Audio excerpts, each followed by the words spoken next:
This scene opens on a banquet of death where crows feast on the remains of the fallen. As a lone survivor steps through the crimson puddles of a literal massacre, Jae Minghyun stares at his hands in pure horror, trembling while asking what's happening to him, because the world around him has been reduced to nothing but smoldering ash and rubble. Surveying the carnage, he realizes he's the one who caused this nightmare despite never wanting it, leaving him to wonder how his life could have possibly spiraled into such a brutal tragedy. Suddenly, the high-tech collar around his neck begins to pulse with an ominous, blinding light, triggering a massive surge of power that threatens to consume everything left in its path. But with a violent gasp, he snaps awake to find it was all just a dream, though the sweat dripping down his face tells him the trauma is far from over. Clutching his throat, he realizes he's trapped in a loop of the same recurring nightmare, while a cold voice over the intercom announces that the restricted class ability user is finally awake. Locked away in a high-security cell, he's told to prepare for a grueling round of questioning, as a mysterious instructor enters, warning him that potential threats are usually snuffed out at the source. This guy claims to be the only one tolerant of Jae Minghyun's existence in this facility, promising that things will go smoothly if he just cooperates and accepts how dangerous he is. But our boy is completely lost, whispering the word ability like it's a foreign concept, before snapping back. Why do not you tell me what my ability is if I do not even know? This instructor just smirks, claiming he belongs to a sequence that could literally destroy the entire world, before dropping a bombshell about the orphanage where this whole mystery originally began. This instructor digs into his past, revealing that back at the orphanage, he was a total outcast, who spent his days hiding in the computer room, obsessed with games while everyone else called him a monster. Leaning in with a chilling grin, the man asks if those rumors are actually true, claiming that's the exact reason he's here to talk to him today. Jae Minghyun is not having it, snapping back that he will talk once they finally let him out of this cage. But the instructor's expression remains cold, his eyes hidden behind the glare of his glasses, as he explains that Jae Minghyun's power is reality manipulation, which will likely manifest in a form he understands, a game. This game will act as a stage to test his limits and guide him through the chaos of his own potential. Our boy just scoffs, asking if this guy is a pre-programmed robot because he drones on with the same speech every time. With a heavy sigh, the instructor decides the conversation is over, telling him to just get some rest. Wait, he screams, desperate for answers as the only person who knows the truth turns to leave. He's been trapped in this hellhole for an entire month, and the isolation is starting to rot his sanity. Reaching out toward the glass, he begs to know when he'll finally be allowed to walk free. This instructor does not even look back, coldly stating that if he's a good kid and cooperates, he might be allowed to leave once he's fully grown, before the heavy blast doors hiss shut. That's when the realization hits him like a freight train. He's never getting out of this lab alive. Knowing he'll be a corpse long before they ever let him go, he slams his fist against the barrier in a fit of pure rage. Suddenly, the world literally shatters like glass as a system notification appears. Welcome, our number one player. Gravity vanishes as he falls through the fragments of his reality into a shimmering, digital abyss, leaving him floating in a vast grid of stars, wondering if this is the game he was warned about. Jae Minghyun remembers the instructor's words about his power manifesting as a game, realizing this shimmering void is actually his ability coming to life beneath his feet. A notification pings that the infinite split game has finished loading, while digital blocks assemble to construct the first playable character right before his eyes. First up is Gu Wenyu, a C-rank ability user whose powers are tied to his dark past. This high schooler who suddenly awakened the power to control pitch-black restraints one night, but his life is a lie, and his family has been hiding secrets for over a decade. Andre is another option, a curio wielder from Denmark who hunts for mysterious shards across the world. This system demands a choice, which identity will take the stage in the theater of reality. With a determined smirk, our boy whispers, "I choose Gu Wenyu." Now he has to pick a path, hero, villain, or a gray character. He shouts, "See," as he selects the gray character path to generate a unique training system. As the character is generated in the real world, Jae Minghyun realizes the location is familiar. "I can use this character to find the organization that dragged me here," he declares. Knowing a gray character walking between light and shadow is his best shot at intel. This final countdown begins, ticking down to the moment his new life truly starts. Squinting against a sudden glare, he whispers, "This is sunlight," while feeling warmth for the first time, only to find himself in a rowdy classroom filled with students cheering for summer break. He is completely stunned, muttering this place, as he realizes he is no longer in a cell. Before bolting from his seat, ready to test if this new reality is actually real, he stops dead in his tracks, whispering this place, as the reality of his freedom finally sinks in, because he's finally staring at the outside world, a sight he thought he'd never see again. Looking up at the vast, open sky, he can't believe he actually made it out of that high-security hellhole, confirming that his reality manipulation is not just some hallucination, it's a literal escape hatch into a new life. Suddenly, a heavy hand drops onto his shoulder, making his heart skip a beat as he spins around. only to find Li Qingping, Gu Wenyu's supposed best friend, asking if he wants to hang out after school. But before he can even process the social interaction, a system notification screams that a massive data dump is incoming, forcing a flood of Gu Wenyu's memories directly into his brain like a high-speed digital download. His friend looks on with pure concern, asking Gu Wenyu, "Are you okay?" While our boy struggles to stay upright. Gasping for air, he waits for the loading bar to finish until the system confirms the character memories are fully synced. He quickly puts on a mask, telling his friend he just slept too long and his head is a bit fuzzy, before grabbing his bag and declaring that he has some urgent business to take care of immediately. "I will come over another time," he shouts, bolting for the door while leaving his confused classmate in the dust. This guy screams after him, wondering where he is going, but Jai Minghyun is already halfway down the hall. He weaves through the crowds of students, feeling the vibrant energy of a world that should not even exist for him, running toward the exit because the air and the temperature prove this is not just some vivid dream. Stopping to catch his breath, he looks around the city of Lijiang with a mix of awe and genuine terror, wondering if he just body-snatched a real person or forcibly wedged himself into the very history of this world. He realizes the butterfly effect is in full swing, where one tiny change could trigger a massive global chain reaction. Standing amidst the stars of his own power, he admits that rewriting the entire world is honestly way too outrageous. A shaky breath escapes his lungs as he finally tastes the air of a world he thought was lost, knowing his real body is still rotting in that lab while this avatar becomes his only ticket to freedom. According to the memories flooding his brain, this body possesses a power that's about to change everything. So he takes a leap of faith off the rooftop to see exactly what he's capable of. Midair, a surge of dark, ink-like energy erupts from his arm like a living shadow, as his eyes ignite with a predatory glow, locking onto the urban jungle below. This massive explosion of power is not just for show, it is the manifestation of his new identity. This black restraint straps, a C-rank ability that feels way more dangerous than the system lets on. He begins to soar through the skyline, the dark tendrils acting as a tether between him and his new reality, effortlessly manipulating the shadows to navigate the city with the grace of a seasoned hunter. Every flick of his wrist sends the restraints lashing out, proving he's already mastered the mechanics of this game, while he dives headfirst toward the streets, leaving the suffocating walls of the facility far behind. This is not just an escape, it is a high-speed hunt for the truth behind the mystery of his own existence. Down below, ordinary citizens freeze in terror as a streak of purple and black tears through the sky, pointing and whispering about UFOs while our boy operates on a level they cannot even comprehend. He can't help but let out a wild laugh, the adrenaline of flight finally drowning out the echoes of his trauma, admitting that even with a name like Black Restraint Straps, this power is honestly pretty sweet. But the fun has to end eventually because he has a destination that holds the keys to his past. This building looms ahead as he reaches the Lijiang Welfare Home, the very orphanage the instructor mentioned, landing softly as he whispers, "It really is right here," ready to uncover the secrets they tried to bury. He remembers staring out from the attic of that welfare home, dreaming of a world he was never allowed to touch. But now that he's finally standing on his own 2 feet, the weight of this new life starts to settle in. Arriving at the Lijiang residential complex, he mutters that home is a word that's always felt completely alien to him. His memories of this body reveal a simple family, parents, an older brother, and a younger sister. But 5 years ago, his mother was accidentally killed by Rainbow Wing, an elite unit of Unaspurs. His father spent years appealing for justice before vanishing into despair, leaving the house empty for 2 whole years. Reaching for the door, he figures he only has to deal with his siblings, Gu Kea and Su Zixian, until his eyes catch something strange flickering right on the edge of his vision. A glowing gear icon is hovering over the door handle, making him pause and wonder what kind of glitch this is. This moment his finger brushes the symbol, the air ripples with a familiar digital chime. Suddenly a massive interface explodes into existence, showing everything from dungeon lists to a high-stakes system lottery. He realizes this is the system settings panel, packed with skill trees and a character-exclusive training system. His gaze locks onto the quest tab, but before he can even click, the door handle begins to turn. That heavy click of the lock echoing through the hall sends a jolt of pure adrenaline through his chest.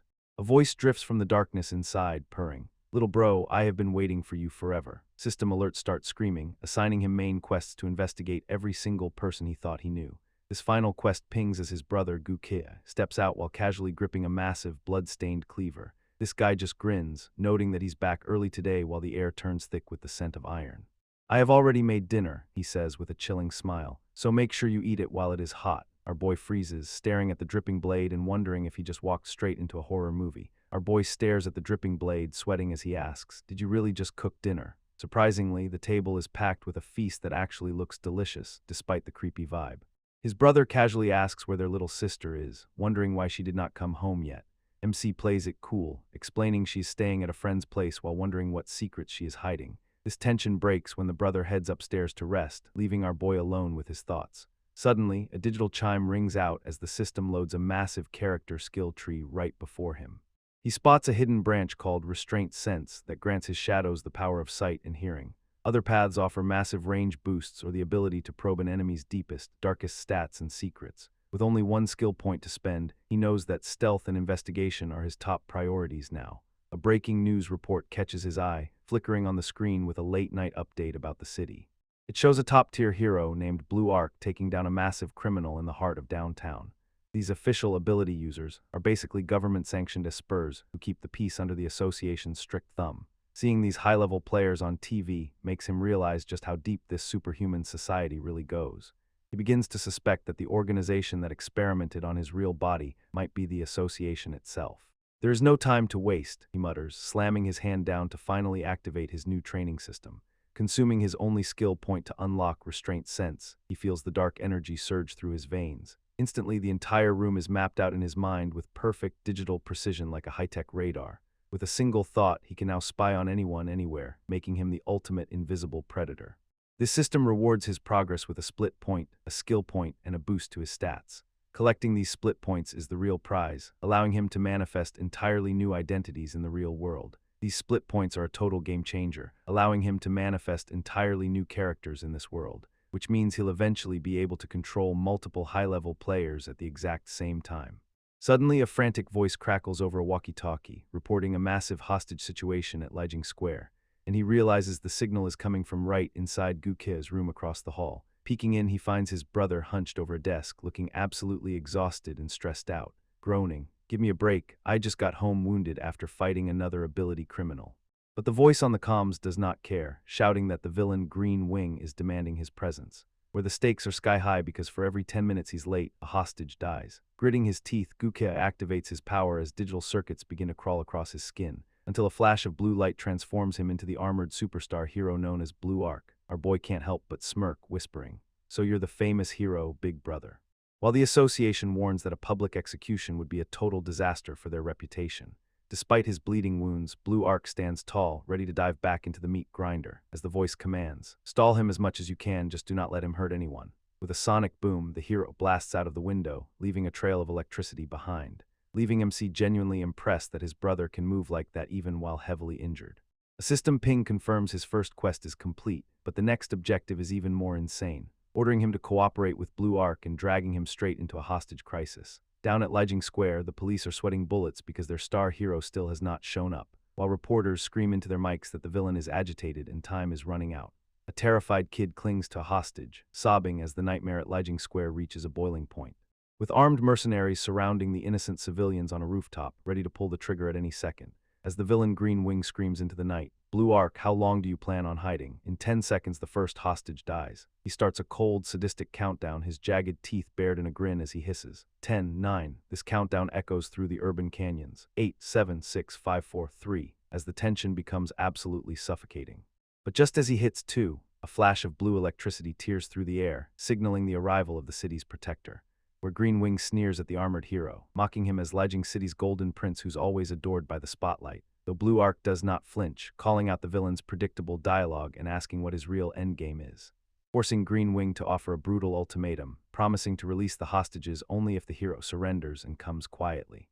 Yet Blue Ark just points a finger and retorts, "Why should not I just save them first and take you down instead?" That's when the trap is revealed. Every hostage is rigged with a time bomb, and a hidden partner holds the detonator, leaving the monster to taunt him, asking if a hero like him is really willing to let innocent people blow up just to win a fight. While Blue Ark grits his teeth, realizing that his internal injuries are making it impossible to move fast enough to save everyone. Until one of the hostages screams out, "Do not surrender to him, Blue Ark," begging him not to give in to the monster's demands, which makes Green Wing snap, barking for them to be quiet as his patience finally hits its absolute limit. And the terror in the girl's eyes is heart-wrenching, knowing her life is hanging by a thread while the hero hesitates. "I am done waiting," the villain roars, signaling his partner to press the detonator and screaming, "Fire." Blue Ark lunges forward in a desperate, slow-motion panic, shouting for them to wait before the world explodes. However, the explosion never comes, leaving Green Wing staring in total confusion as his men fail to follow orders, just as a heavy rifle clatters to the floor, proving that someone else has been working in the shadows this whole time.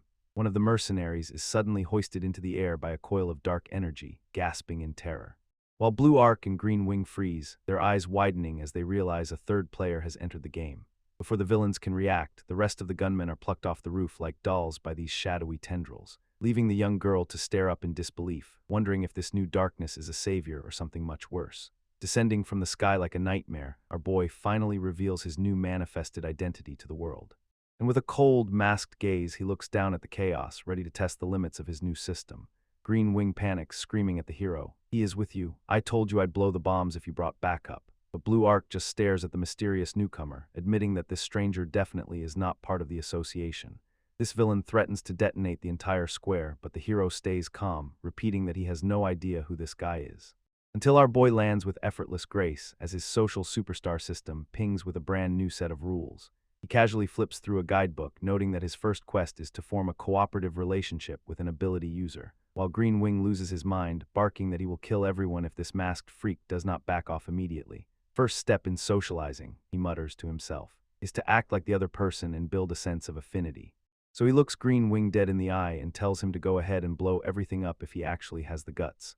Slamming his book shut, he hits the villain with a dose of cold, hard logic that stops him in his tracks, whispering, "If the hostages die, you lose your only leverage, and then you are just a dead man walking."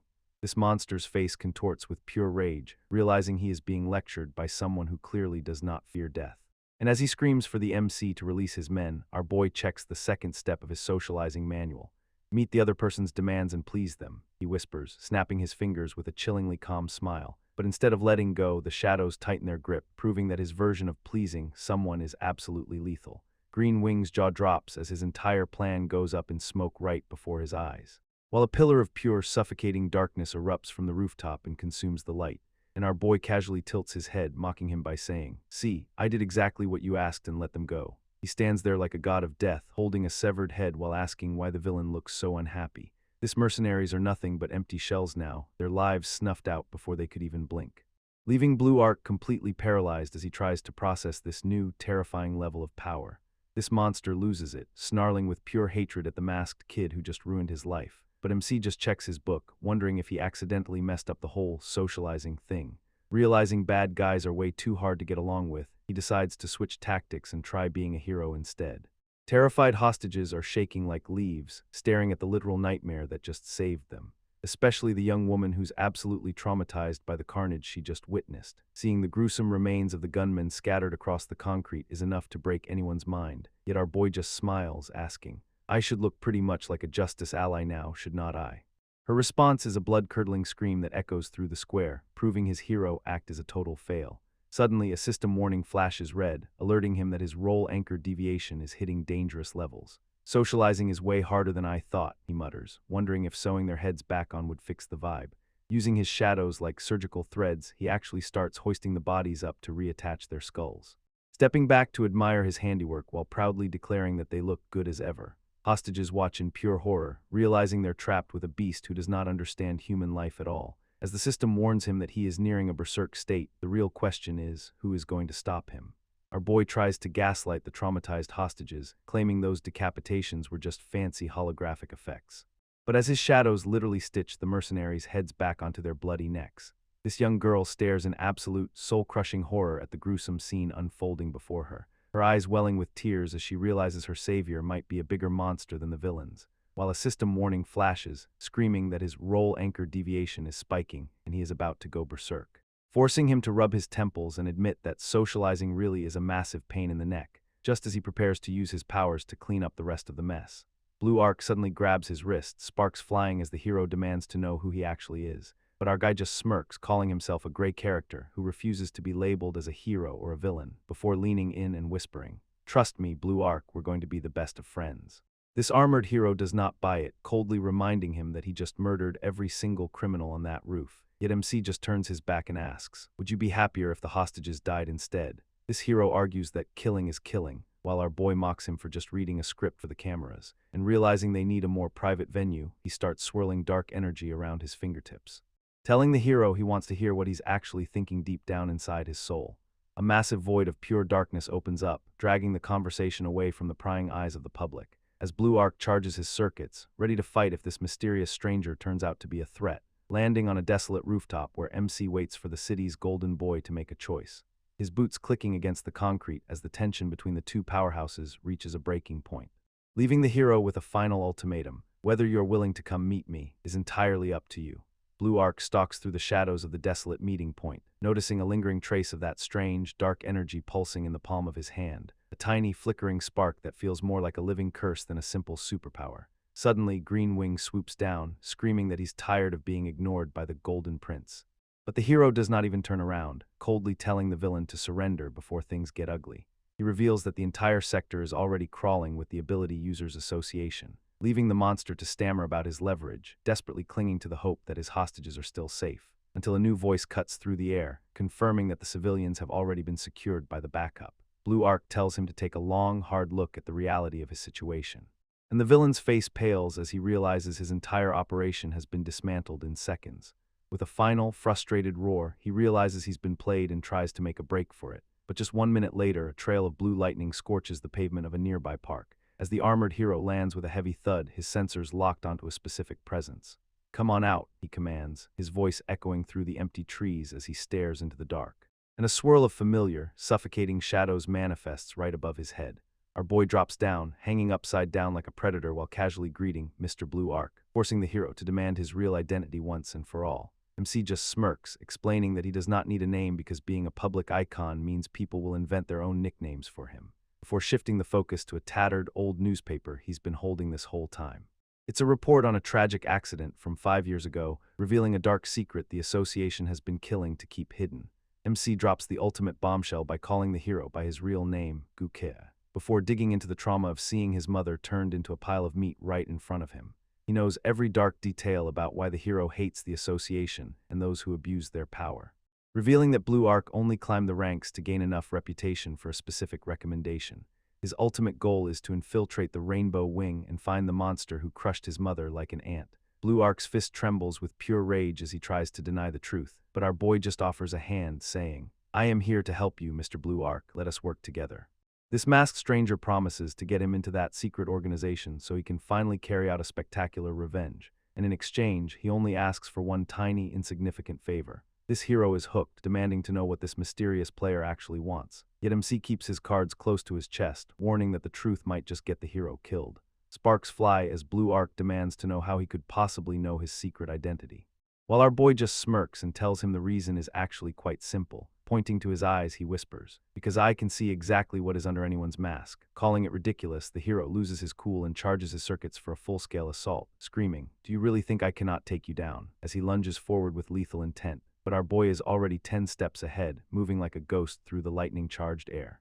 As a massive surge of energy tears through the park, leaving nothing but scorched earth behind, our guy casually points out that the hero is too injured to keep fighting, advising him to get treated immediately, vanishing into the night with a playful, "See you around, Blue Ark." Blue Ark stands alone in the pouring rain, his pride shattered after that humiliating encounter, while fresh blood drips from his gauntlets, a grim reminder of the massive gap between them.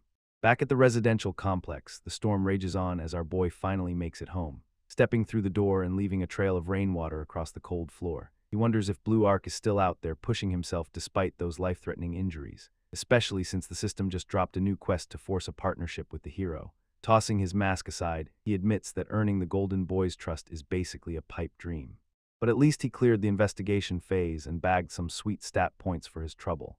"I just hope they do not give me a lame nickname," he mutters, dreading the public's imagination. Opening his status window, he sees his G-rank rating and realizes it's time for a massive upgrade. This system breaks down how strength and speed directly influence the power of his shadow restraints, while spirit governs his mental fortitude and the sheer toughness of his dark energy. Deciding that speed is king in any fight, he dumps his points into his reaction time, to ensure he can strike first and avoid getting one-shotted by some high-tier monster. With his stats boosted, he dives into the skill tree to see what new toys he can unlock. Standing before a massive digital web of abilities that could turn him into a literal god, he scans the different branches like Vicious and Frenzy, weighing raw power against utility. Noting that Restraint Truth acts as a built-in lie detector for any target he catches, while the Frenzy branch offers pure destruction, he knows he needs something more tactical to survive. so he locks in restraint detection to instantly read the stats and abilities of anyone he touches. This system dangles a new toy in front of him, restraint suppression, a skill that literally shuts down an enemy's powers once they are caught. Our boy starts overthinking the mechanics, wondering if he needs to wrap them like a mummy or if a simple knot around the ankle counts. Too many possibilities, he sighs, deciding to just unlock it and find some unlucky test subject to help him figure out the rules. His eyes gleam with a predatory focus as he realizes his potential for growth is practically limitless. But when he tries to create a brand new game character to expand his influence, this system shuts him down, coldly stating he needs 3 split points and he's currently sitting on a measly 1.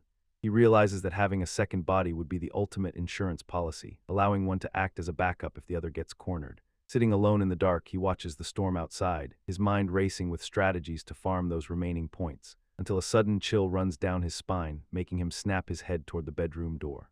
A gauntleted hand crackling with blue lightning reaches for the handle, the air humming with lethal intent. And as the door creaks open, the armored hero he just humiliated stands there like a vengeful ghost. Blue Ark's gaze is cold and unwavering, looking like he's ready to finish what they started in the park. But then MC gasps for air, realizing it was just a paranoid nightmare fueled by his own exhaustion.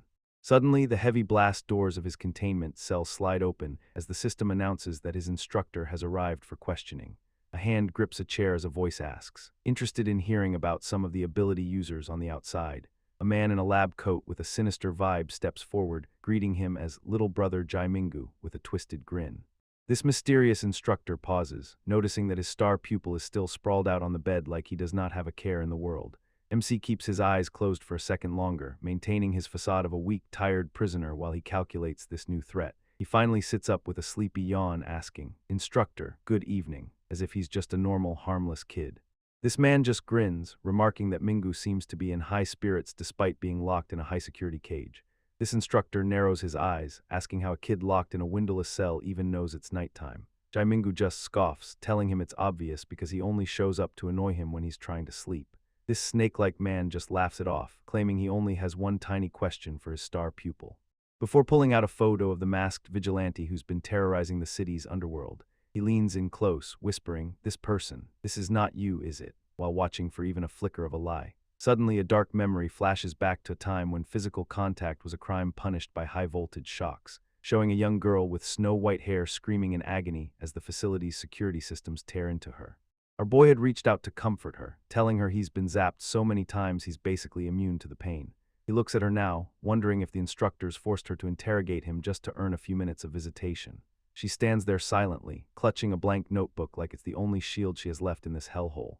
Mingu realizes that if she asks about his secret powers out loud, the association will execute her for knowing too much. He looks her in the eye and tells his first ever lie, claiming he has no special abilities because the truth would get them both killed. This silence in the room is suffocating as she stares down at the empty pages of her sketchbook, her expression crumbling into a mix of heartbreak and confusion at his sudden coldness. She hides her face behind the paper, unable to understand why her only friend is pushing her away like this. But Mingu knows he has to maintain the act to keep her safe, even if it means breaking her heart. This instructor finally calls an end to the meeting, ordering the guards to drag the girl back to her own cage. He smirks at the boy, promising more visits if he behaves, and asks if he finally believes they're treating her well. MC's gaze turns lethal as he mocks their flexible, moral baseline for being proud of not physically abusing an 11-year-old. This man just sits back, admitting he forgets Mingu is only 12 because no normal child is this terrifyingly calculated. MC stares at the glass and asks, "By the way, can I ask you a question?" Questioning why they have not just killed him yet if his power is truly that world-ending. This instructor's glasses gleam as he asks, "Do you really want to know the truth?" And our boy does not blink, simply telling the man to spit it out already. He explains that dying ability users are unpredictable nukes, so keeping him caged is their only safe bet. Mingu just laughs it off, mocking them by saying he'll sleep much better knowing he's too dangerous to delete. This instructor stays silent, his gaze heavy with the realization that this kid is playing a deeper game. He finally walks away, leaving the prisoner alone in the dark to rest before the next session. But as soon as the door shuts, our boy's eyes snap open with a cold, predatory focus. Across the city in the Gaimai district, the sun begins to set over the urban sprawl. As the system reloads his consciousness back into his primary avatar, the lethal Gu Wenyu, a notification pings announcing that his recent chaos has earned him a brand new reputation and a terrifying codename. Standing atop a skyscraper, he reads his new title, Black Pupa, while dark energy swirls around him. He's actually impressed the association moved this fast, labeling him a high-priority threat in less than 12 hours. His mission is clear: locate the lab, extract his original body, and save the girl at any cost. Looking out over the horizon, he knows that if diplomacy and stealth fail to get the job done, and if they lay even a single finger on the only friend he has left in that hellhole, his eyes ignite with a murderous red glow as he whispers, "I will slaughter every last one of them." Back at his apartment, the silence of the night is suddenly broken by a soft thud against wood, as the handle clicks and an uninvited guest prepares to step inside, making things get messy. MC's heart skips a beat as he realizes someone just broke into his supposedly safe house, and a dark silhouette looms in the doorway, clutching a tennis racket like a lethal weapon. This intruder creeps toward the bed where he was just pretending to be dead to the world. But he managed to dive under the covers just in time, praying his sudden movement did not give him away. This soft thud of bunny slippers on the floorboards is the only sound in the suffocating silence, until the lights flicker on, revealing his sister Su Zimai looking like she's ready to commit a crime. Suddenly, the system pings with a new quest, ordering him to investigate whatever secret this girl is hiding. She raises the racket high, looking like she's about to serve his head across the room, forcing our boy to abandon his act as his survival instincts scream at him to move. He bolts upright, shouting, "Hey, wait, what are you doing?" while shielding his face from the impact. "So you do know how to wake up," she sneers, calling him a lazy pig for sleeping until 3. Sifting through his avatar's memories, he realizes that despite being 17, he looks like the fragile baby of the family. A weird family tradition where sons and daughters take different surnames explains why they do not match. But Zimai just scoffs and turns her back, telling him she's done wasting her breath on a shut-in. Our boy watches her leave, his eyes narrowing as he wonders why the system thinks this brat is a threat. Turning on the TV, he sees the morning news is already blowing up with reports of his midnight massacre. This reporter describes the black bands used to execute the criminals, while Zimai sits nearby, glued to her phone. Walking to the kitchen for a drink, he tries to act casual while the association's vice president takes the stage. Official reports flash his new codename, Black Pupa, a B-rank threat that the entire city is now hunting. MC just stares at the glass in his hand, realizing that in this world, even monsters have a hierarchy to climb. Since Blue Ark is not home yet, our boy decides to test his new restraint detection on Zimai. This skill is basically a cheat code that reveals a target's entire stat sheet just by touching them. He lets his dark energy manifest, a shadowy tendril snaking out from his side, and creeping toward the girl while she's completely absorbed in her phone. It hovers right behind her neck, ready to extract every secret she's hiding. But she suddenly snaps her head around, her eyes glowing with a sharp, predatory purple light. MC freezes, caught off guard by the fact that a supposed D-rank just sensed his stealthy approach. This tension in the room is thick enough to cut with a knife as she glares at him with pure suspicion. Thinking fast, he holds out a can of soda and asks, "Cola, want some?" like a total dork. She takes it, but her mind is racing, wondering if that lethal chill she felt was just her imagination. Our boy takes a sip of his own drink, annoyed that his quest is still stuck at 0%. He realizes that just reading her stats is not enough. He needs to see her actually use those powers. Her profile is wild, listing her as an exorcist with an rank magician's hand and a refrigerator demon. This confirms his theory about the world's power structure, which is split between ability users and curio wielders. With exorcists being the final, mysterious piece of the puzzle he needs to master. Suddenly, the door swings open and Gu Wenyu walks in, looking surprised to see the siblings actually hanging out. He drops a bag of groceries on the counter, announcing with a grin that he's taking over the kitchen tonight. "Nobody is allowed to go out until after you have eaten," he says, sounding more like a warden than a brother. MC is stunned to see Blue Ark looking completely healed, realizing the association's medical tech is no joke.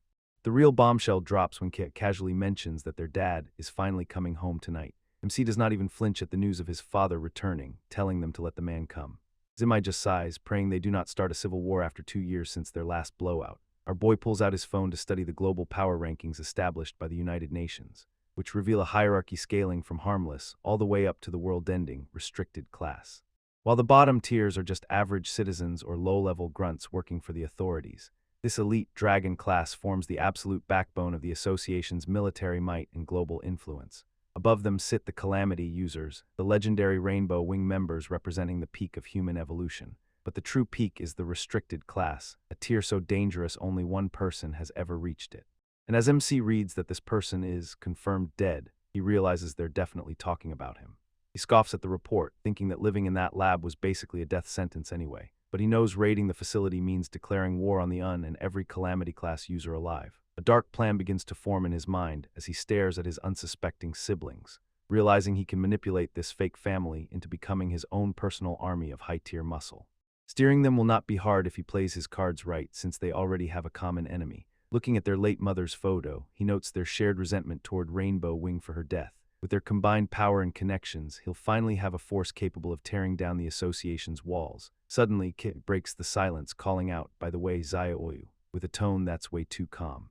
He grips a kitchen knife, his eyes narrowing as he asks, "You were at home the whole time last night, right?" Zimai narrows her eyes, agreeing that he's been acting suspiciously weird since the moment he woke up today. This game of shadows is just getting started, and the world is not ready for the monster he is becoming. MC starts sweating as the pressure mounts, wondering if his fake siblings are finally catching onto his act. While Kea probes him about hearing anything strange last night, forcing our boy to play the oblivious card.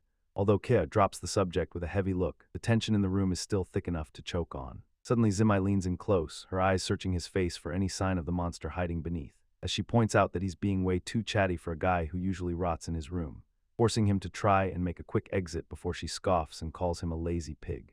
Kea warns him not to turn out like their father, a man who supposedly treats his own blood like strangers, reminiscing about their mother and the warmth this house once held while aggressively slicing through raw meat. MC realizes he needs to shut up before he slips, since he has zero clue how a real family functions, until the heavy thud of a knock echoes through the hallway, signaling that the man of the hour has arrived. Zimai's mood shifts instantly as she rushes to the door, whispering that he is finally home, standing frozen for a second with her playful bratty energy replaced by a cold sense of duty and anticipation. Silence falls over the apartment, the kind of quiet that usually precedes a massive storm or a bloody execution, as that towering shadow looms in the doorway and Zimai announces that their father has officially returned. Our boy locks eyes with the newcomer, sensing a level of power that makes his own dark energy hum, noting that this man's gaze is sharp enough to draw blood and hide secrets the system wants investigated. A new quest pings, ordering MC to dig up the truth behind Gu Wenyu, the rugged man standing before him. Realizing this is not just some deadbeat dad, but a potential threat to his entire plan for world domination. As the siblings lower their heads in awkward silence, MC spots the perfect opening to make his move, letting his dark energy coil around his fingers, ready to see exactly what kind of monster he's dealing with. As MC tries to sneak a touch, the old man's instincts flare up like a wildfire, and a massive spectral cobra manifests behind him, radiating a pressure that could crush a normal human. Before our boy can even blink, a hand shoots out with the speed of a striking viper, clamping down on his wrist so hard he thinks the bone might actually snap. MC realizes he's playing with fire because this old fox is on a completely different level than Zimai, but the physical contact is all the system needs to trigger his restraint detection skill. Thinking fast, he puts on his best innocent act and stammers, "I just wanted to brush some dust off you." This man's gaze softens for a split second, revealing a deep-seated exhaustion and a hint of regret. As he finally releases his grip, apologizing to his son for the violent overreaction, he admits that living on the run for 2 years has left his nerves completely fried and jumpy, yet he can't shake the feeling that something truly sinister was lurking in that brief touch. A vision of a monster with piercing green eyes flashes through his mind, a memory of a nightmare he cannot escape. This system pings with a massive reward, confirming the investigation quest is officially complete. But the real shocker comes with the new objective: form a cooperative relationship with the super criminal Ghost Bell.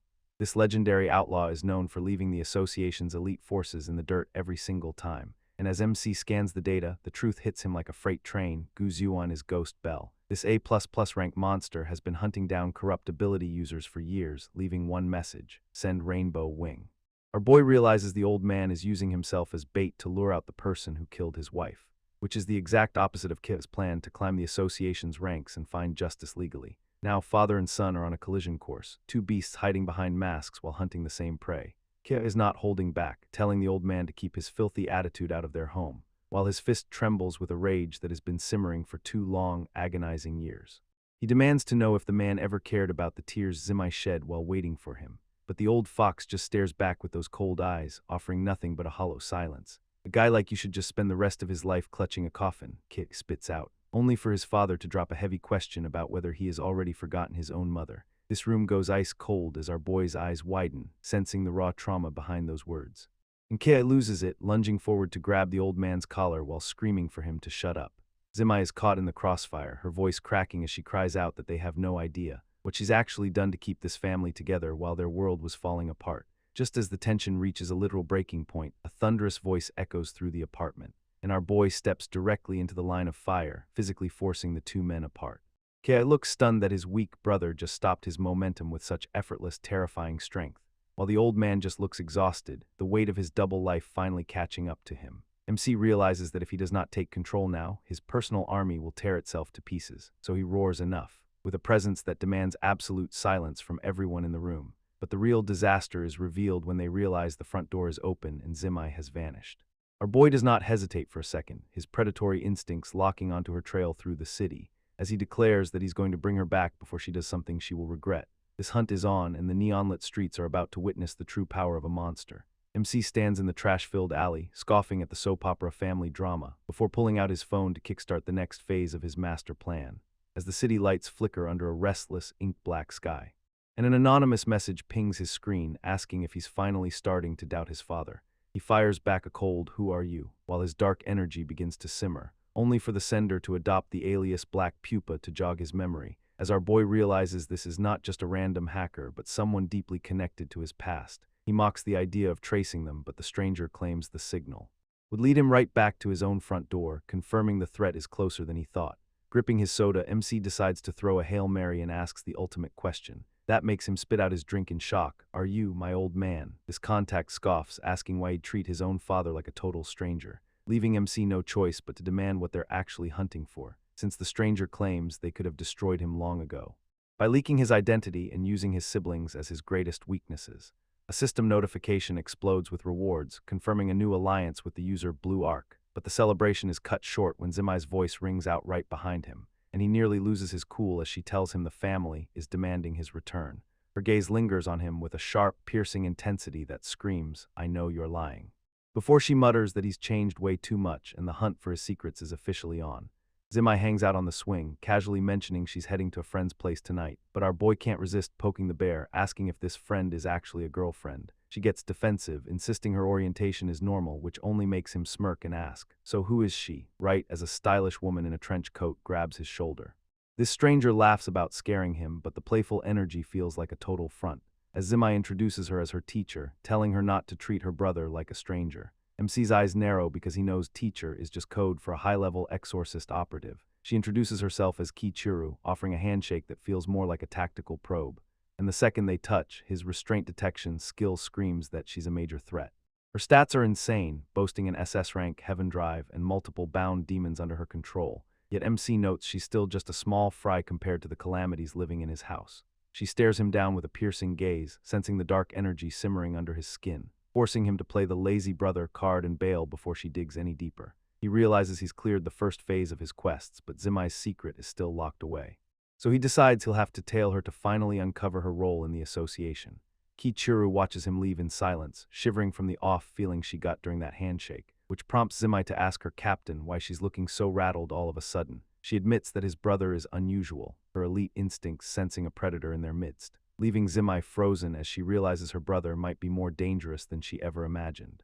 This tension spikes as the captain wonders just what kind of monster is really hiding there. Kichiro's instincts are screaming for a test, her mind already summoning this terrifying movie and train demons to see if our boy is actually a threat, while Zimai cuts through the tension, teasing her captain about falling for her loser brother. This captain is playing a deeper game, realizing Zimai has no clue her sibling is an ability user. So she decides to play it cool for now, masking her suspicion behind a cold, calculating gaze. As she lights up a cigarette and offers Zimai a place to crash for the summer, our girl calls her out for being a total chainsmoker, worried about what her innocent brother would think, just as they finalize plans to smuggle a literal train demon into Tokyo for association business. Back in the safety of his room, MC checks his stats and realizes his C-rank base, leading him to dump his hard-earned points into strength and speed to survive the coming storm. He dives back into the system, opening the skill tree to find a way to break the world, discovering that the hidden branch of his pitch-black restraints is the key to his evolution. MC is thinking 3 steps ahead, planning to create a backup character so he never hits a deadlock, before unlocking Restraint Truth, a terrifying skill that forces anyone bound to spill their darkest secrets. Memories of the corrupt welfare home instructors flash through his mind, fueling a cold, murderous rage, vowing to hunt down the director while whispering, "You better start praying for an answer I like." To make the hunt even easier, he eyes the Restraint Color Shift skill for a perfect cloaking ability, accepting his fate as a high-damage glass cannon because he does not need defense to crush the weak. This next upgrade is a devious restraint trap that would leave his enemies completely helpless and bound. Even though he is out of points, the social superstar system is just getting started on its path to total domination. MC checks his system progress, noting that he needs to recruit more extraordinary allies to complete his latest quest. as he activates full split mode to take total control of his game character's body around the clock. A notification blares that his instructor has arrived to interrogate restricted class ability user number 1002, forcing our boy to sit across from a shady official in a high-tech facility buzzing with hidden surveillance. He raises an eyebrow when the man mentions meeting the other kids being held in this facility, but the instructor just sips his coffee and claims they'll all get along just fine in their cages. MC leans back with a dangerous smirk, asking, "Aren't you afraid we'll team up and plan a prison break?" This man does not flinch, replying that they know everything about the other subjects, except for him. Our boy plays it cool, lounging on his bed while demanding to hear about the world's other extraordinary races, since the higher-ups are starting to suspect he's actually a curio wielder or a high-level exorcist in disguise. Suddenly, the key intel system unlocks, rewarding him for every secret he uncovers about this supernatural society. By boosting the base stats and potential of every future character he decides to manifest into reality, he realizes that holding off on his next character creation was a genius move to maximize his gains, vowing to squeeze every drop of information out of this instructor before pulling an ultra-rare character file.